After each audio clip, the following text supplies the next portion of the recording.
Cadê a mamãe? Cadê a mamãe? Cadê a mamãe? Cadê a mamãe? Cadê a mamãe? Tá vendo?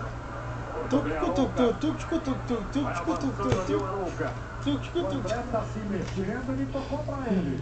Arrumou, bateu, chegou e cortou Danilo. Trabalhou bem o zagueiro do Palmeiras. Aí o Luiz Felipe Scolari. Passando o recado pro Montosa, hein? Calma, irmão. Toma, irmão. Ia ficar sem passar recado pro Montosa. Pega, coloca na cabeça, filho.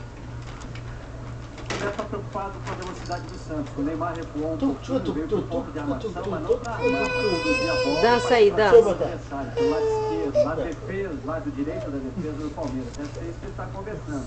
Alguém precisa encostar no Neymar quando ele sai. E ele está conduzindo bola para ir pro drible. Mano a mano. Quando o jogo fica rápido,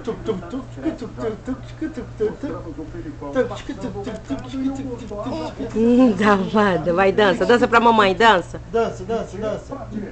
Lê, lê, lê, lê, lê, lê, lê, lê. Lê, lê, lê, lê, lê. Everton. Gabriel. Dança, dança. Chegando bem. É.